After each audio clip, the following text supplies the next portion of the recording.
Just literally start after the intro? Recording Okay, started. okay, well then I will do that. Hello, everybody, and welcome to the Dirty Closet Podcast. Woo! Where even if your closet is clean, it is dirty today. And we wrote that ourselves. I am your host, Charlie Rocket, and I am here alongside my co-host, The Rise of J. Jones. How you doing? I'm doing good. No complaints my way. It is the rise of J. Jones. J. Jones LaFleur, J. Sauce the Boss, El Presidente, Lord Sensei. Yeah, I'm doing pretty good. Yeah. What have you been up to recently? Let's let our people know what we've been up to. So recently, I have been gaming more than ever in the last few years. Even prior to the pandemic, I haven't had a system in about 3-4 years. And there's a very interesting story to that, which I'll tell you at another time. But what I did end up getting was, drum roll please, the Nintendo Switch. And let me tell you something, it is amazing. Amazing. Shout outs to Nintendo for that. The crazy part about it is I never thought, even in childhood, adulthood, anything like that, that I would ever have a console that I could play in my hands and be like, I want that on the TV and just click. Right. Seamless. Oh, but sure. I'm playing all my classic games like Mario. I've been playing a lot of Super Mario Galaxy. Let's see, Pokemon, a big, oh my goodness, yes. Pokemon. Yeah, right there. But then also, I'm a big anime fan. If you can't see the stuff on the wall in the background, Jump Force. Oh my goodness, the game is pretty unforgiving, but fun. And I mean, if you can get past, the difficulty of it all, Right. like it's definitely a whole vibe. And Legend of Zelda, Breath of the Wild, things like that. The classics. Just classics. And then I'm looking forward to like finding more titles and more things to play. After this, somehow I got to find out how to give you all my friend code and get you guys friend codes. Because guess what? We're friends now. You're like, this is Dirty Closet Pals. We're pals. And pals need friend codes. So we need to go ahead and make that happen. Outside of that, I've been doing some cosplaying things, trying to make 2023 kind of interesting, kind of a vibe. Yeah, but just staying out the way and just trying to elevate. Growth. So that's what we're all trying to do, right? Yeah. You know what? One would hope. Yeah. Anyway, facts. Charlie Rocket, now that I gave you that spiel, what about you? What have you been up to? Well, just like you, Nintendo Switch all the time. I'm big on Animal Crossing. But Animal Crossing. I'm glad you mentioned though the friend codes because I'm so bad at asking people for friend codes. I've had a Nintendo Switch 4 years. And I probably have like 2 friends on there. One is you. And one of them's me. One is you. Actually, no, like 4 because I also have our 2 kids on there.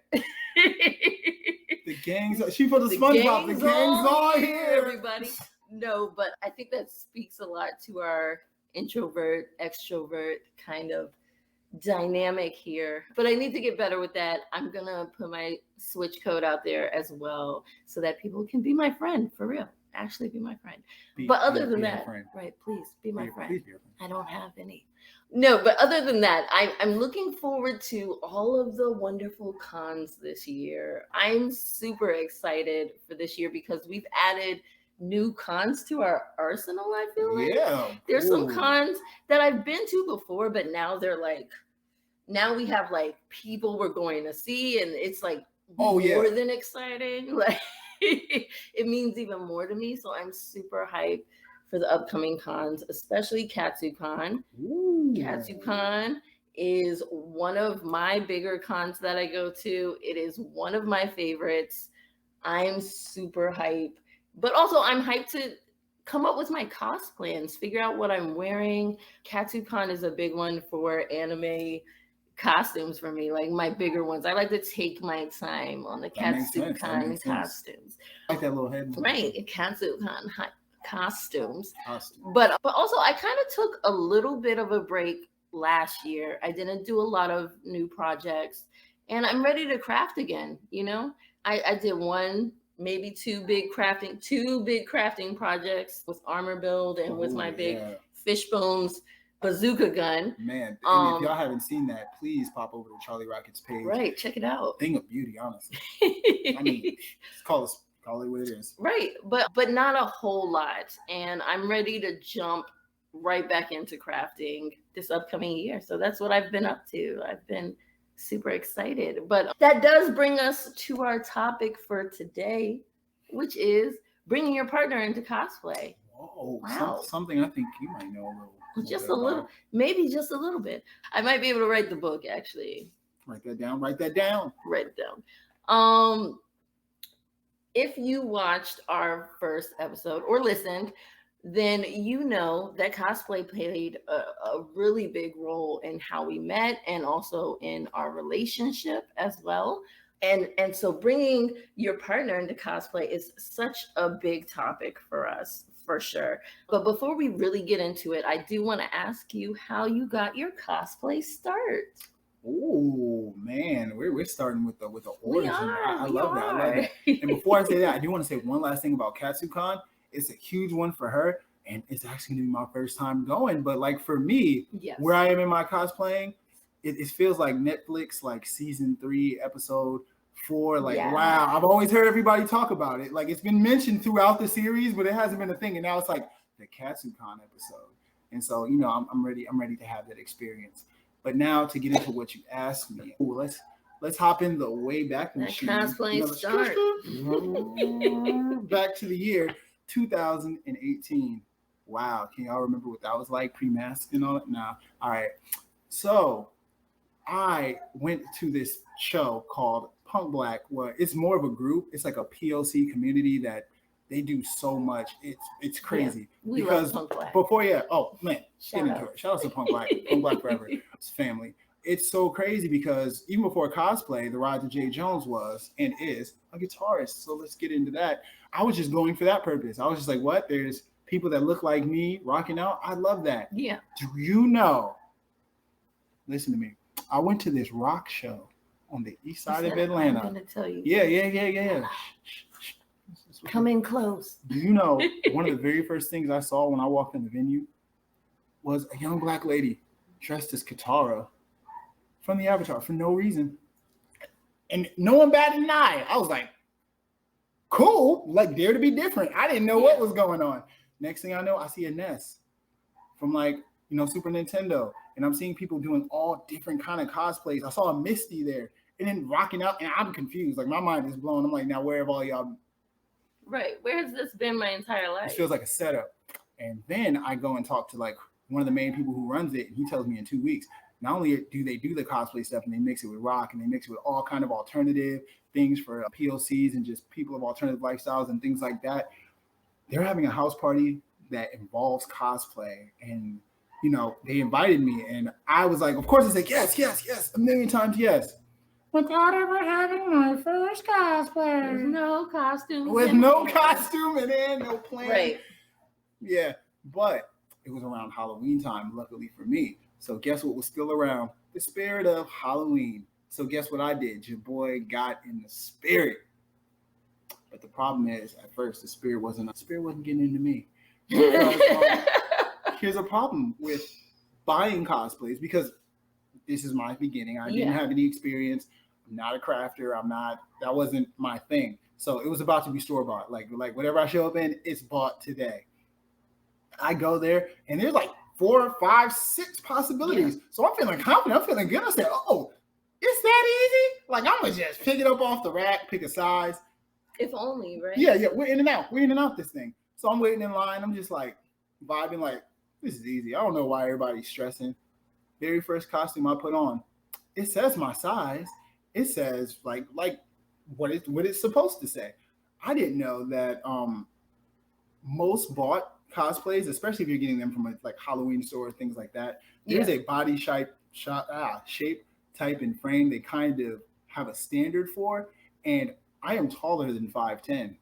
I am much taller than 5'10". Quite. So even if they fit in some dimensions, they don't fit in others. And I'm a pretty broad individual. So they also don't stretch. The fabrics aren't as forgiving in some costumes. Right. And let's not even get started on the legs. Everything was high waters. Some things I couldn't get up on my shoulders. So then your boy was getting a little defeated. I thought all my cosplay hopes went up and dashed like the blip, like it's just smoke. I thought it was all over. And then I saw the Akatsuki cloak from Naruto. And anybody who's watched that show, or even if you haven't, if you're just in Blurred Worlds, you know what it is. Yeah. I saw it, and I'm not gonna lie to you, my heart skipped a beat. I was just like, ba-da, ba-boo-da. And then I went over there, I picked it up, expecting it. Now I'm seeing it says my size, and there's also a size bigger. And I'm just like, easy now. Like my heart's bumping, like we might have something. And I'm like, but I'm going to the dressing room. But now I've already been humbled by it. It took me exactly 10 minutes of cosplaying to have all of my like confidence and faith completely torn asunder. Right. I went from it's that easy to, well, I guess God decided this body don't cosplay. Right. Like it was that simple. So now I'm going back for the second time, and they have the people who check you into the dressing room. She's looking at me. Oh, I'm not Confidence McGee anymore. Oh, I'm a sass act. I'm just praying. I'm just like, can I get out of here with something? Like, please. And it's a whole cloak. Like it's gonna fit. Like now in retrospect, it wasn't a full like huge deal. Right. It was gonna fit, but I had already had my faith shaken. Yeah. Let me tell you guys, this is the moment that the rise of J. Jones, the cosplayer, was born. I stepped in that dressing room. I put it on. I couldn't see it yet, but it felt right. And I was like, okay, don't get your hopes up because you might look in the mirror and it might not be. And then I was like, it is everything I ever That moment wanted. is huge. It changed. Like there was a feeling that went across me that was akin to childhood on Christmas Day. Like I really felt it. And then I messed around and saw that there were the accessories for Itachi Uchiha. So now not only was I on a rant, because I was already gonna settle out of court and be just some random Akatsuki member, like, I got a cloak, you guys. Look, woo, cosplay. What? I saw the Itachi set, and they had the headband scratched out from the Leaf Village. I had the kunai, I had the rings, I had the whole setup. And once I put it on, you could not tell me that I was not Uchiha, and specifically Itachi, and I was hyped. I threw it on, and the first thing I did was take a video and sent it to my little cousin. And what's so funny is I still have that video of the very first time I ever fully like put it on with everything, and I was about to leave the house. Right. And like, yeah, it was crazy. Speaking of which, I also had another big first cosplay moment. My confidence was high in the house. Right. But once again, I'm going places where it's not necessarily Halloween anymore. It's around Halloween, but it's not Halloween. And I've got on a red and black cloak that goes all the way up to my mouth, and I have this headband on, and I'm looking the part, and I'm feeling good. It was at a house party, so there's cars parked everywhere. You don't ever just get to park up at the residence. You look, oh, that was such easy. No, I wish, right? Yeah, right. It's always like a mile. Exactly. A mile several later. blocks away, with this old family that has no idea why this grown man that they've never seen in a car they've never seen in a robe is just like walking around in the cold. Like, so I had to get really comfortable. So I had this feeling in my chest that was almost like an anxiety. Like I felt stupid for a second. I had this feeling like I'm going to show up. Nobody else is going to be in cosplay. I'm going to show up. Like it's all going to be messed up. I don't know what that feeling is. That confidence is so hard to build also because like I've been cosplaying for a while at this point, but I still go to events sometimes at these locations where it's like a comic book shop in a shopping center or something like that, where the people outside of this event do not know this is happening. They don't know why I'm in a costume or what I'm doing. And so they look at you like you're insane. Oh, they do. They're like, what are you doing here? I think we had a situation once where we came out, and I think it was like Spider-Man and Black Cat, and it was like a family reunion. So everybody's piling into the hotel, getting ready for like the Johnson family reunion. They're like, we are family. Right. I got it. What the hell is that? Because now we're just walking through the street. We got other props because we're carrying other stuff. So we got miscellaneous swords and like just random stuff. And you got So it's a hard thing to build up over time. But the moment had a payoff. I finally got to the party, And the first person I saw that was in cosplay outside, I was like, oh, thank God. Like, this is a real thing. I felt more comfortable. But literally, he'll never know this. This is the first time if he ever watches this, he'll hear it. Von Phoenix from Punk Black looked at me and he was like, Itachi Uchiha, badass. The fact that he said the name of the character, knew everything I was doing, the most. I said, thank you, God. Somebody got what I was going for. And at that moment, I was in that party, I was having fun, I was around my people, and we were all had the same common thing. And to be fair, I never looked back. So that's pretty much how I started this whole thing. You know, Tachi Uchiha, you know, throw my hand signs up, just do my thing. Right. But enough about me. If you guys think that that's an interesting origin story, like it's cool. It's whatever. It's like a 6 out of 10. If y'all want to hear a 16 million out of 10, like, you know, the first time you heard how Batman got his star. Okay. You hyping it up too much because it is not. I'm sorry. I just like to big her up. Just a tad. So let's rewind back because my start was some time ago. Sometime in the prehistory. Let's get back into the Wayback Machine. No, but back probably 2015, around that time was probably my first convention spot, like when I started as a professional cosplayer. But prior to that, I had cosplayed a few times as well. I get the question a lot, how did you get your cosplay start? And it's difficult for me because I don't feel like there was ever a time I wasn't a cosplayer. I grew up and I love playing dress up. We had, you know, your dress up chest in our house that had like all of our costumes. But also my mom was just very crafty. And so there was a lot of times she had made our Halloween costumes and we were just dressing up all the time. And so fast forward to probably college, I, for Halloween, wanted to do something out of the box. I wanted to do more than just like the typical, like sexy witch, sexy pirate, sexy cat. Like I was kind of exhausted. Everybody's the same character. And I wanted to do these characters that I had dreamed of being for so long. That makes sense. And so I went to the Halloween store. A very similar story to yours, actually. I went to the Halloween store and I saw for the first time ever a Harley Quinn costume. And now that sounds crazy because Harley Quinn's everywhere. But it was a Harley Quinn 90s Batman animated series. OG Harley. Yeah, old school black and red Harley Quinn jester suit.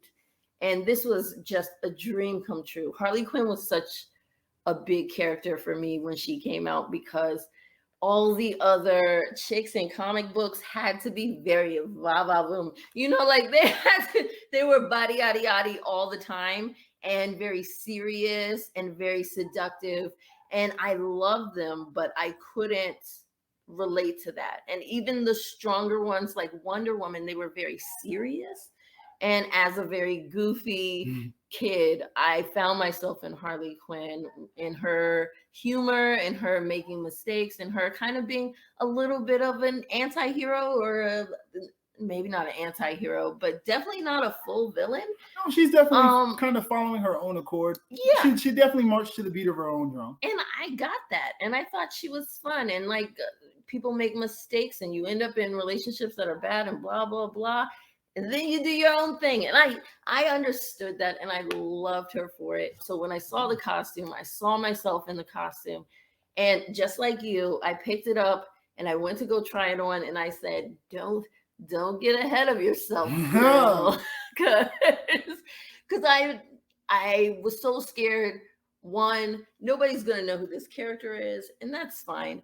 But two, I was at an HBCU. And I wasn't seeing people dressing like these characters, especially not for Halloween. And I wasn't seeing it outside of that. So it definitely was even less in that kind of environment. And so I went into the dressing room. And also, let me point out, this was at a time, this was back when there wasn't so much diversity in clothing either. So there wasn't a lot of clothes. It was hard to find stuff that fit you. If it fit in the waist, I don't know if it was gonna fit that donk girl. I don't know if it was gonna fit that bootay. We're talking about a case of too much booty in the pants. Dance too much, yes. Yeah. So so I go into the dressing room, I put on this beautiful Harley Quinn costume, and as soon as I turned around, it split straight down the back, like straight down the back. And I was so hurt because it fit so perfectly everywhere else. And I had been looking in the mirror and felt like Harley Quinn and felt like this childhood validation. Yeah, you know what I mean? It just washes and over then it you. was like, lies. If cosplay is nothing else, it is humbling. For facts. And so when that happened, and this was before I was able to sew, before I was able to do all these things, I just put it back. I just what you mean, my boy? Got to see it through, my boy. I had to I just put it back. She cut the top off the Maybach is what she did. And I went home.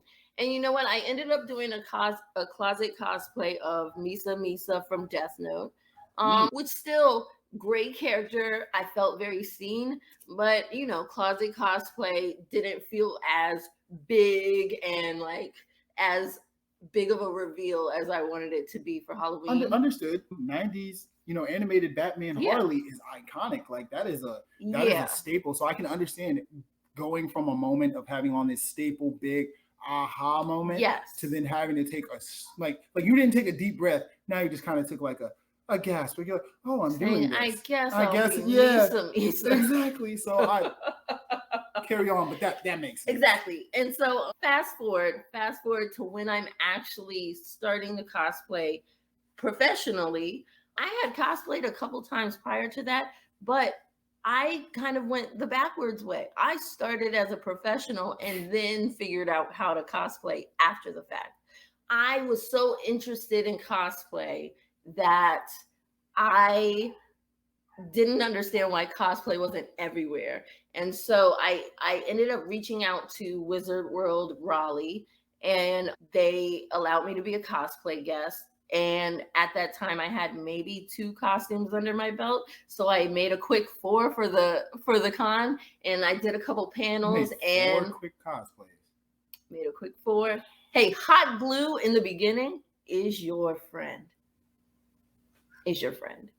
But the real reason I started cosplaying was as an outlet. I was stressed.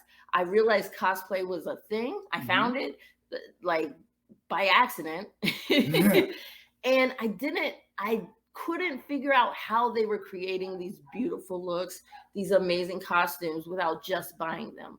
And so I created Charlie Rocket as a persona so that I could find out and bring information to other people.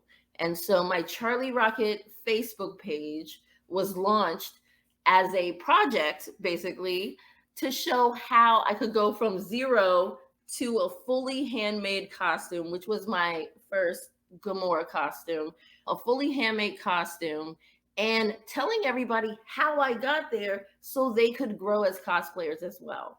Wow. I wanted to utilize my page to be kind of like a spot where people could ask questions, and if I didn't have the answers, I would find them and bring them to you so that we could kind of all grow and cosplay together. You know what I mean? Yeah, no, that's beautiful. That gives me the each one teach one energy. Like you really learned your craft. Yeah. You know, you got through the door and you held it open for other people. And I mean, not for nothing, the culture needs that. And that's commendable. Like I completely understand why you did that. Yeah, but because of that, like there's definitely a difference in how we both started, which makes it hard for me to I don't know. I don't want to say empathize because it's not anything bad, but like it's hard for me to see where you were starting from when you started cosplay. Yeah. And so when I dragged you in, I'm starting at level like 1,000,000. Yeah. And you know what I mean? Going like, come on, let's go. Like super fast.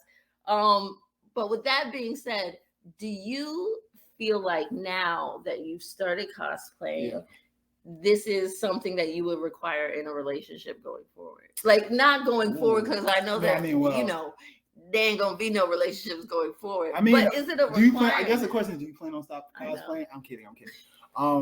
All jokes aside, I'm not gonna handhold somebody and I'm not gonna lock them into being a cosplayer because I'm a cosplayer. That's not fair to them. What I honestly do need and what I'm going to need, like, and what I get in this relationship, is the validation in my interests. And that's what relationships are kind of built on anyway. You don't necessarily have to be a cosplayer, but I would at least, appreciate support. Like, oh, I like your cosplayers, or like maybe learning a character's name, or like if I do something, you're like, oh, it looks like this, or because there are people that may never go to a con, with their person, even though their person's a professional cosplayer. But if they helped make the prints, or they helped shoot some of the photos, or they just get involved, getting involved, just changes everything. Like, it's kind of a love language to have somebody say, hey, I ordered some more of that EVA foam that you had in your cart.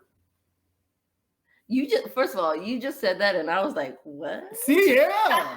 But that's what I'm saying. And that had nothing to do with them throwing on a costume. That had nothing to do with them throwing on a costume. You know what? So it's one of those things where it's not necessarily a requirement, but a preference. Like, I would prefer that you cosplayed, and it doesn't even have to be at some grandiose level. Like, you could have a partner who decides, like, hey, I'm going to come to the con with you, but I'm not going to wear anything that isn't my normal clothes. That's a huge compromise right there, because there are people that will never show up. But I can see you just seeing, me, and seeing me in that moment and want to be a part of it. And then there's the people who are like, oh, I'll go to a con, I'll wear a graphic tee of my favorite thing, or I'm going to wear a color scheme of my favorite character. Let me tell you, the first convention I went to, I was too afraid to wear a costume. I felt like you had to be at a certain level or something to put on a costume at a convention. You know what I mean? Certain level of nerd, or I don't know. And I did that. That's what I did. I just wore a graphic t-shirt and showed up. You know what I mean? A Death Note t-shirt. And then when I got there, I was like, oh, like, you really can just put on a costume. Yeah. Like, it's one of the things where you look around a con long enough, you're like, it isn't giving costumes out to anybody. Like, this really is for anybody. Right, exactly. And when you're bringing people into cosplay, you kind of have to just meet them where they're at. And I'm not fully sure if that's what I did with you, but that is what I learned from our situation. To be fair, even to throw in some more of my origin with that, my first con I ever went to was because of Charlie Rocket. And just like she said, I wasn't in cosplay, but let me tell you, the overwhelming feeling of going to a con, knowing in your heart you're a cosplayer and not having a cosplay on, it hurt. It burnt me up. It burnt me up because I felt like none of these people saw me. Like, I felt like all of them were like, ha ha, we're cosplayers, gang, gang. And I'm like, gang, gang. And they're like, you're not part of the team. Yeah. And I was just like, but I'm just like you. And of course, she did meet me where I was at. And that's very important. When I was starting out with cosplay, I didn't know anything. I didn't know how to craft. I didn't know anything. I always make this joke. I came up under the school of Charlie Rocket. It is the truth. Anything I can do, if it's hot glue, if it's crafting, if it's just using EVA foam, warbler, anything I can do, she taught it to me. Like, I'm just re-rocking the sauce, just to be honest with y'all. But the reason why I'm so happy I ran into her, and the things that she said earlier about making that Facebook page to reach out to other people, I was one of those people. Even though it was on Instagram, I did like everybody else. When you're starting to get out, I'm like, okay, now I've done my first cosplay. What now? Because the adrenaline's worn off. I took the costume off. It's in the closet. What's next? So I go to YouTube and I'm just like, how to be a cosplayer. And of course, the very first thing you see is a 600-piece armor build from Master Warbler 9000, who's like, yeah, this is just something I did in my spare time with the movable tail with a motor in it. Okay, that's not me. I had trouble at Spirit of Halloween. Yeah, exactly. And so then I'll see other cosplayers who, okay, they have on, like, not that, just like maybe a costume they bought, But you know what else? Why does every one of their pictures look like a professional movie photo? Is this not the Spider-Man 3 photo? Like, is this not the poster? It gets overwhelming quickly. It does, because you'll see people who look, not only do they look like the characters, like I wasn't like, she has so much modeling background and she's so very good at those things like posing and posturing and knowing where to hold your camera, how to hold your body. No one asked me how to do that prior to cosplay. Nobody was ever like, JJ, I think if you tilt your chin towards the light and you check, never came up in my life. I take one of those once a year and no one ever, and they don't even care. They're like, oh, huh? They're like, yeah, you're good. Mama loves it. You're good. Get out of here. Your eyes have closed. Perfect. Yeah. So to then go and see these people who have all those things, I couldn't see how I fit in. And then I go and I look up more cosplayers, and then they're just using terms I've never heard, just throwing words at me. They're just like warbler, EVA, craft foam, Dremel. And I'm just like, oh, okay. I don't even know how to do step one. What is step one? And then one day I'm on Instagram and I run across the lady herself, Charlie Rocket Cosplay, with so many costumes of so many different varieties. There were some builds, there were some closet cosplays, very few. There were some like professional ones, there were some makeup looks. She just had all of the skills. It was just very well-rounded. Thank you. Because I asked you like so many questions about it, and she met me where I was at. She met me at nowhere. She was like, what do you know how to do? I was like, I know how to have ambition, coach. Like, I have heart. Help me. And then eventually, she brought me to my first con, and I got a little taste of that air. And I was like, no, you're gonna have to teach me your ways, senpai. I need to know. And then the very first time that I ever did really feel like a cosplayer in that situation was I bought this Spider-Man Zentai suit from Zentai Zone. And when I put it on, you could not tell me I wasn't Peter Parker. Yes. You can go on my Instagram right now. Yes. You'll see a video of me doing the Spider-Man 3. And it's just getting it. Like, I was really feeling myself. And she helped me get to that level. But it took so long before I even got there. Yeah. And then even in the beginning of our cosplays, you could see the difference between the quality. Like, because her and her infinite kindness decided she would stand next to me. And I'd be like, I'm bringing the property value down to these pictures. Because she's over here properly posed, looking amazing. And I'm in the background like, I can't plan this right. So, she let me get there. And she never made me feel bad about it. One of the things I am most grateful for is she was well ahead of me. She was like way above in talent, skill, social media clout, whatever you want to call it. She never acted like that. Never, not once. She got off her pedestal and was like, I'm going to teach you how to do this. And I've been rising ever since. The rise of Jay Jones. Hey. What do you think are some of the pros and cons? I want to start with some of the cons, because we've been talking about all the good parts about cosplaying with your partner, but what are some of the cons? Okay. One of the cons of cosplaying with your partner is that once you're a cosplay couple, everybody expects every cosplay you do to match up. So if one person does one character, they're like, so he's not doing blah, blah, blah. And by everyone, you mean me. I expect all of our costumes to match up and to be the same.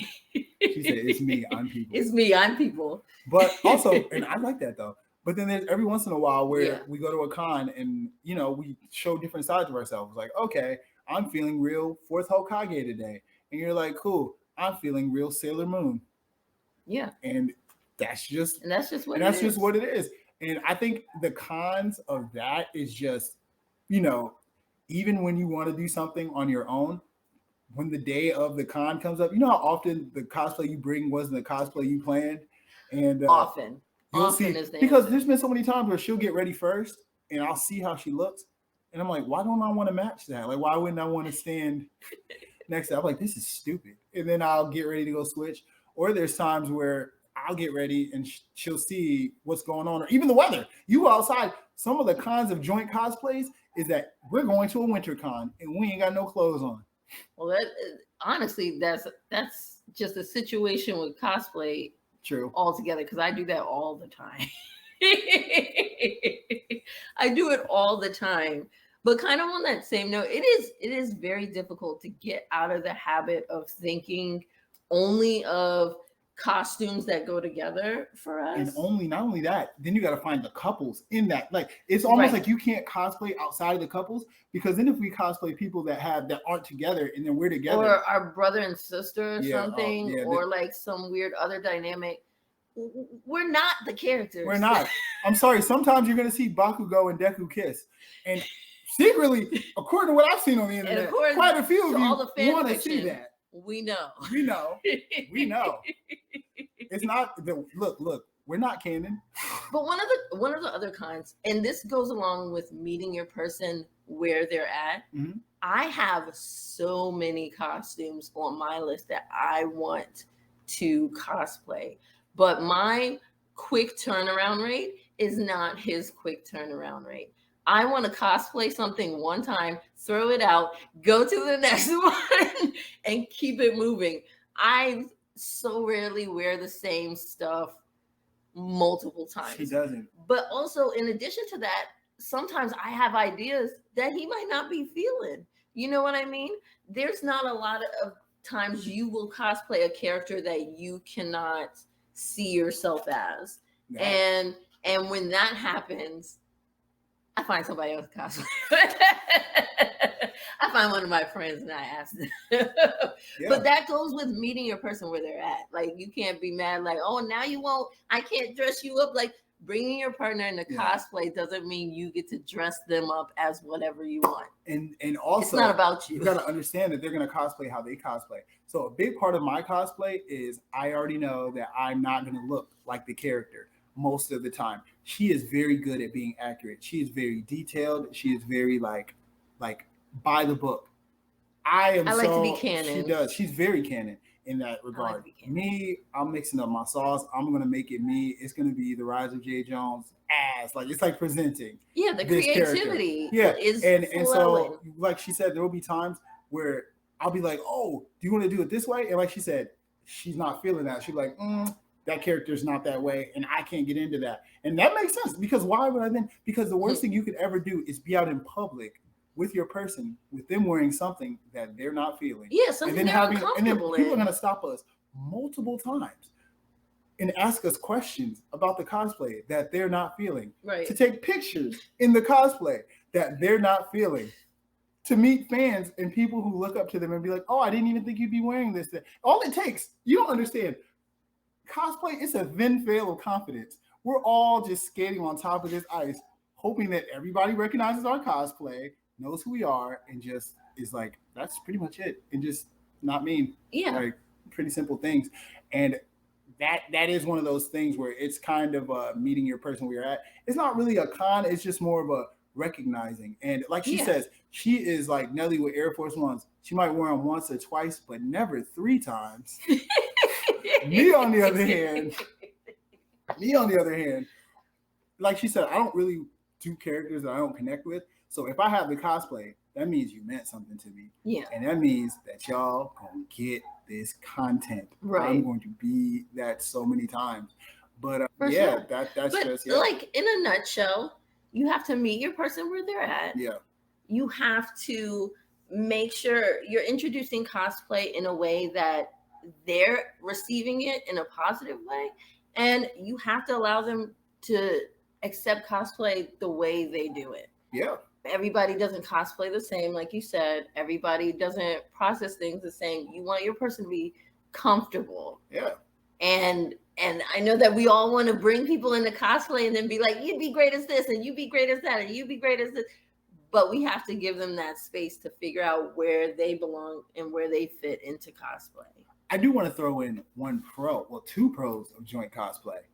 One of the biggest pros is that there's no better feeling than watching said anime and a scene pops up of a new character reveal or a new whatever, or somebody switches to an armor or they level up, and you both look at each other like, yes, so we're doing this, right? That's the cosplay, right? Like, you don't have to ask your friend, like, or whatever the case may be. It's just like, it's instant. Y'all both feel it. There's several moments where it's like, or you're in a movie theater and something happens, you're like, right. You just look at each other and you know.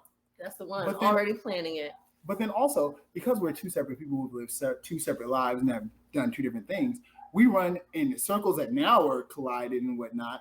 But the fact that we're doing joint cosplays together means we're pulling 2 different people like we're just making a net of content, and we're meeting people that we wouldn't have met otherwise, and connecting dots in other ways, because some people that I don't know you knew, and vice versa. Yeah, it's just great. You end up getting more content out of it, and it's more fun.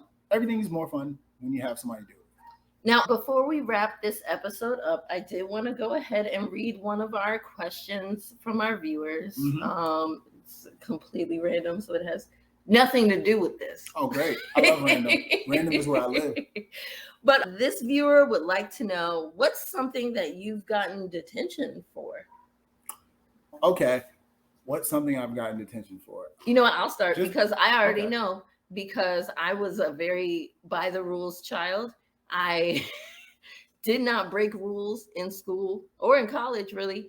And so I got detention twice in my life. One time it was because I had one of those like books even your friends would have with the stickers to represent you. And then you write like your favorite color and your favorite food and all this other stuff. And it was like a secret book.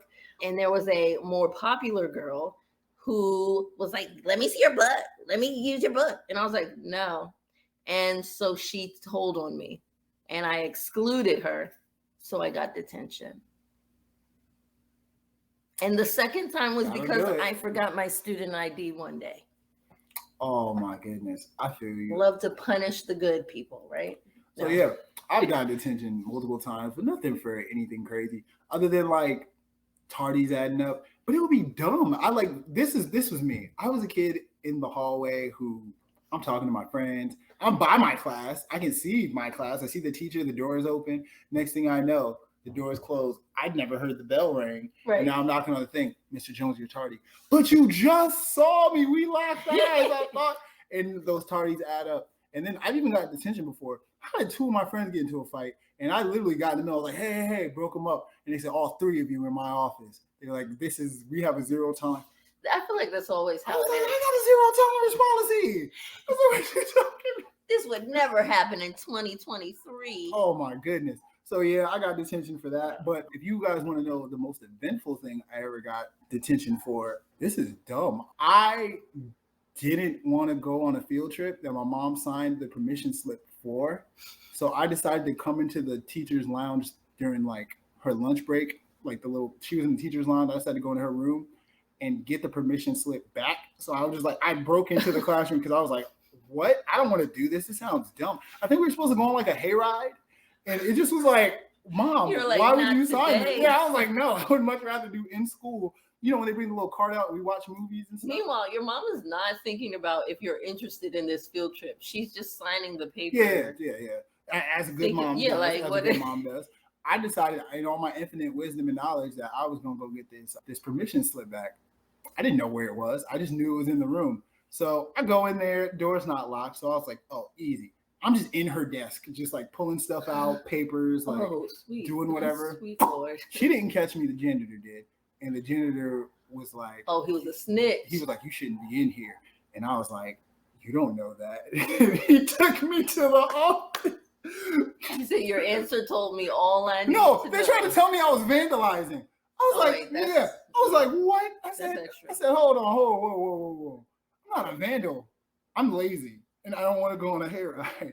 And I told them what happened. And they said, yeah, but accidental vandalism is still like whatever. And then they ended up giving me detention for like a week. Lovely. So yeah, but I mean, not for nothing. I played a stupid game and I won a stupid prize. I shouldn't have. I could have just as easily been like, hey, Mom, I don't want to go to that. And I'm sure she would have made something shake. Yeah, exactly.